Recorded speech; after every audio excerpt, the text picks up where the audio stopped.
C'est une alerte qui mérite honnêtement d'être écoutée. La Banque des règlements internationaux, la BRI, la Banque centrale des banques centrales, s'inquiète des niveaux atteints par l'or et par la bourse américaine. Bonjour Pierre. Bonjour David. Pierre Sabatier, président du cabinet PrimeView. Pierre, l'or, c'est 60% de hausse depuis le début de l'année. La bourse américaine, en gros, et en dollars, c'est 15 à 20% de hausse. Des niveaux de valorisation qui interrogent et que, je ne sais pas si elle emploie clairement le mot de bulle, en tout cas, la BRI, elle dit que tout ça est vraiment très très cher. Est-ce qu'elle est dans son rôle déjà pour qualifier la valeur, le niveau d'un actif financier déjà? Non, vous savez déjà, qu'est-ce que la valeur? La valeur, c'est presque une question philosophique. On essaye de trouver des métriques ou des indicateurs qui nous permettent de rationaliser tout ça. Mais la réalité, c'est que c'est uniquement la rencontre momentanée entre un désir d'acheter quelque chose, une capacité à en transformer ce désir en acte d'achat par rapport en fait à quelque chose qui est disponible. Et là, en l'occurrence, la notion de valorisation est toujours subjective. Et est-ce qu'une banque centrale, pas une banque centrale, la banque centrale, les banques centrales est dans son rôle en émettant des avis sur ce plan? Je ne crois pas. Je ne crois pas. Elle devrait plutôt en fait s'interroger sur les raisons qui font que certaines classes d'actifs augmentent plus que d'autres. Comparer déjà en fait les actions. Comment elle arrive Pardon. à ce verdict des cours proches de la bulle? Ça se caractérise comment? Comment est-ce qu'elle a opéré, j'ai envie de dire, méthodiquement pour arriver à cette conclusion? Par la vitesse de l'appréciation. Par la vitesse de l'appréciation des cours, notamment de l'or. Alors, l'or c'est d'ailleurs d'autant plus compliqué que vous savez, normalement, on valorise des actifs à travers ce qu'ils vous rapportent. Lorsqu'on parle des obligations, on parle des intérêts payés par les obligations. Lorsqu'on parle des entreprises, on parle des dividendes ou un multiple des bénéfices, des profits réalisés. Pour l'or, c'est une obligation sans coupon. Donc la notion de valorisation est très complexe et la survalorisation, elle vient vraiment de la vigueur du mouvement et de l'appréciation que les cours de l'or ont connue, notamment cette année. Mais c'est pas nouveau, hein. Ça fait déjà un paquet de temps, on va dire, que les prix de l'or augmentent vite et fort. J'ai presque envie de vous dire qu'on avait les mêmes symptômes presque l'an dernier et encore l'année d'avant. Voilà, à aujourd'hui, je crois simplement que, vous savez, quand ça monte beaucoup, un certain nombre de personnes commencent à avoir le vertige. Donc oui, l'altitude est plus élevée pour l'or que par le passé, mais je pense que la vraie question qu'il faut se poser, c'est pourquoi?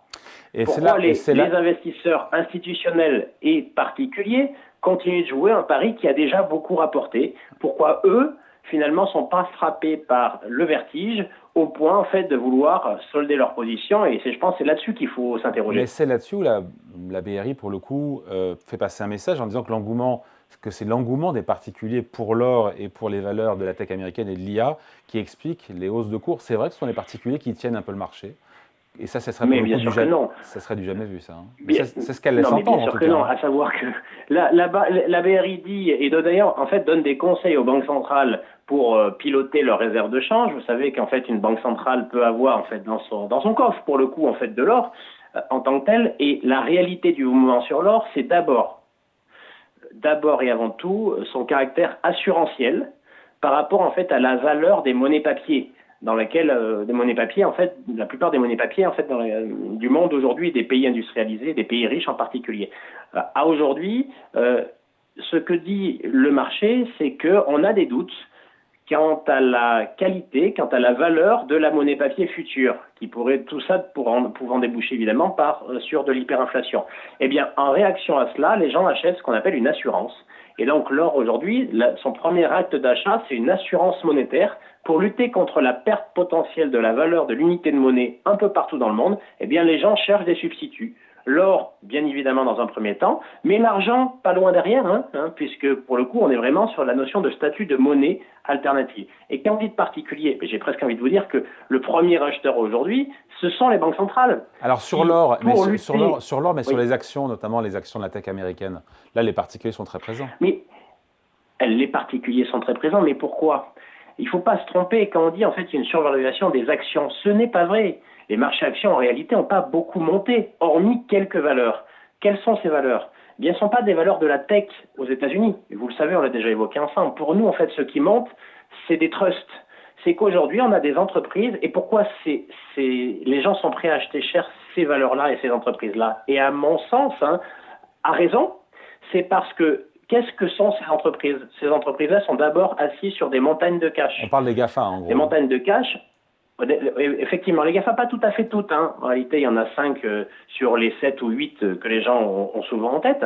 Voilà, mais d'abord et avant tout, une montagne de cash qui fait que, quelle que soit finalement la conjoncture, ce sont des entreprises pour lesquelles vous avez presque l'assurance qu'elles auront la capacité à alimenter leur croissance bénéficiaire future. Pourquoi? Soit parce qu'elles trouvent elles-mêmes et elles ont un avantage compétitif qui les porte, soit, même si elles ne trouvent pas, elles ont les moyens de racheter les autres. Donc, la réalité de cette distorsion sur les marchés actions, c'est qu'on a des actions, des entreprises, qui finalement, on les attribue de ce que sont les obligations. Quand vous achetez une obligation, qu'est-ce que vous achetez? Vous savez ce que vous mettez, vous savez ce que vous allez toucher.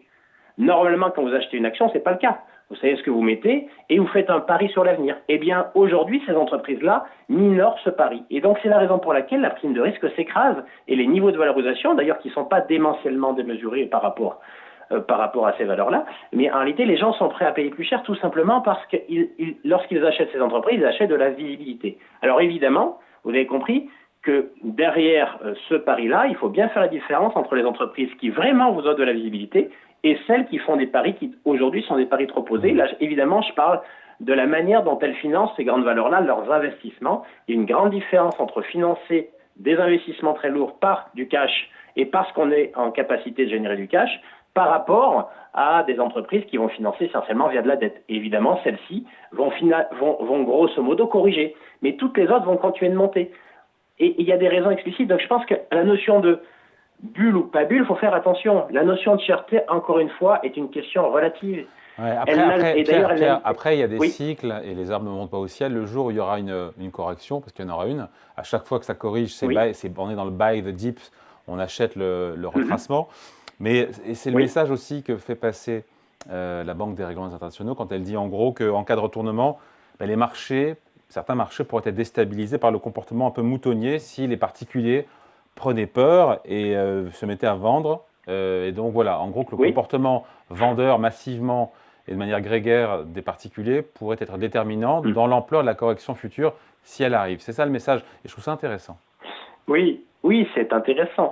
Mais vous savez, l'histoire se répète rarement, mais rime souvent. Et c'est sur cette base-là qu'on peut porter ces propos-là. Maintenant, j'invite quand même à avoir conscience que les ménages aujourd'hui qui investissent sur les marchés ne sont pas complètement débiles non plus. Je pensais aux États-Unis essentiellement, c'est moins un sujet en Europe.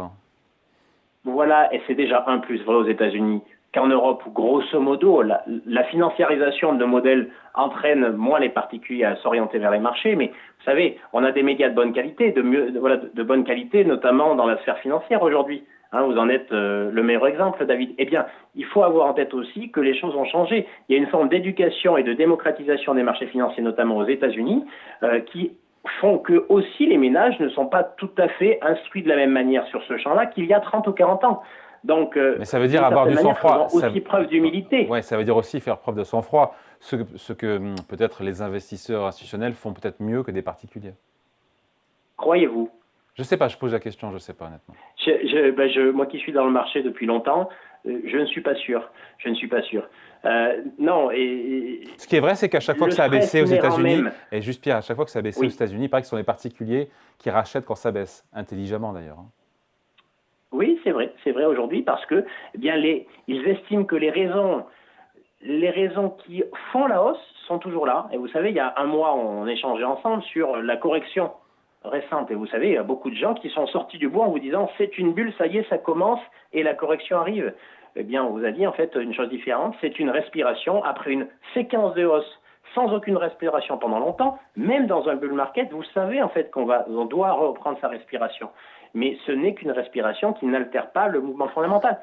Parce que le mouvement fondamental repose sur une réalité. D'une part, le stress associé à la valeur des monnaies papier dans le futur, si demain vous pensez qu'il y a moins de stress géopolitique, monétaire, économique et social partout dans le monde, grosso modo, l'or va baisser.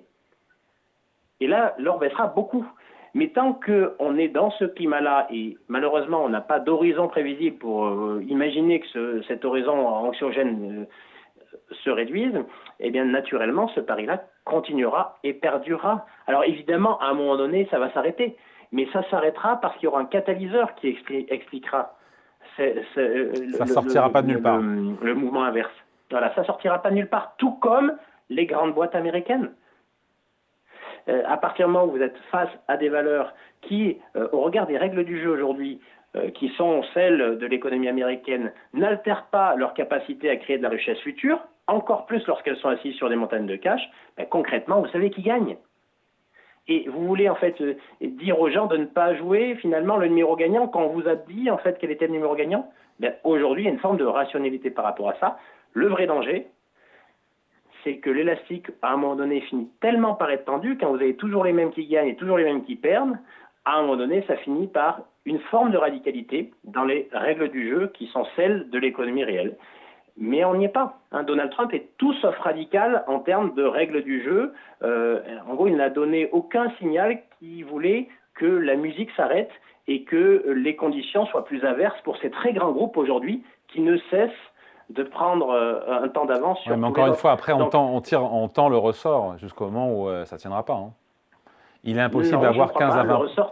Mais on peut avoir 15-20% de hausse des marchés actions tous les ans. C'est déjà la 3e année. Hein. Mais des marchés actions, mais non, parce que la réalité, cette vision, enfin, il faut vraiment avoir en tête qu'aujourd'hui, la vision généraliste des marchés actions est un élément qui n'est presque plus valable.